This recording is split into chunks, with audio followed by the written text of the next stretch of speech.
وا دیارە خەڵک چاوەڕوانن ترامپ بێتەوە و دنیا بگۆڕێت. ئاڵنگاریەکانی بەردەم دۆناڵد ترامپ چین؟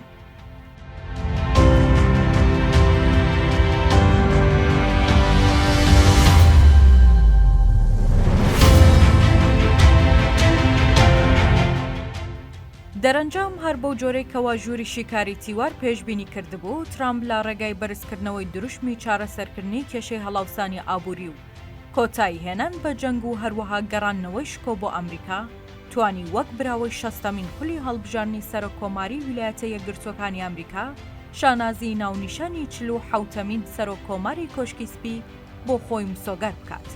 بە برنەوەی ترامپ ئەوەندەی پێنەچوو جیالەوەی دەیان و سەتان وتار و راپۆرت و شیکاری لەلایەن شارەزایان و پسپۆرانی بواری سیاسی و ئابووری ئەمریکا هەروەها زۆربەی وڵاتانی جیهانەوە پێشکەش کرا.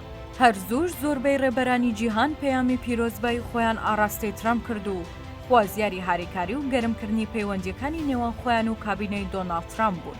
گرنگتر لەمانە ژمارەیەکی بەرچاوی خەڵکی دنیا و بەتایبەت ڕۆژهەڵاتی ناوەڕاست وەک فریاردراز پێشوازیان لە برنەوەی ترامپ کرد و لەم نێوەندەدا خەڵکی ناڕازی لە دەسەڵاتی کۆماری ئیسلامی ئێران، خەڵکی ئیسرائیل و هەروەها ڕووسەکان و تەنانەت فەڵەستینیەکانیش لە ڕێزی ئەو کەسانە بوون کە خۆشحاڵی خۆیان بە بۆنەی برنەوەی ترامپەوە نەشاردەوە و پەیامەکانیان چۆڕە کۆمەڵایەتیەکانی تەنیوە.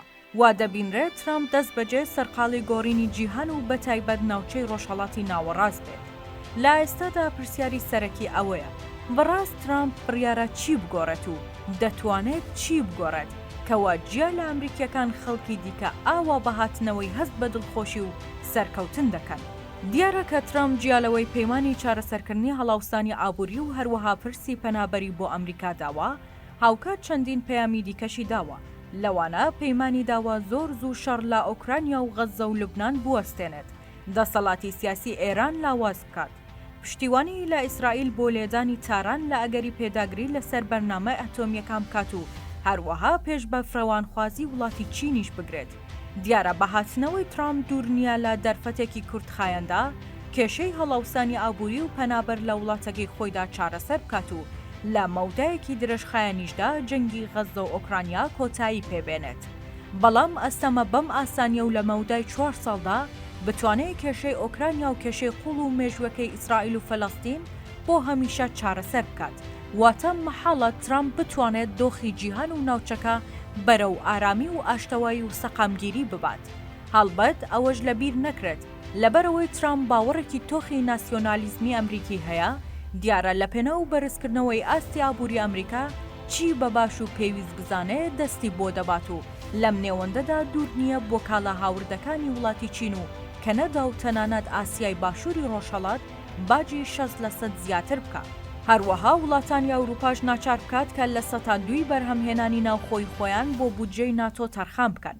ئەم کارەش بێگومان ناڕەزایەتیان وڵاتانەی لە بەرامبەر ئەمریکا و ترامپدا لێ دەکەوێتەوە.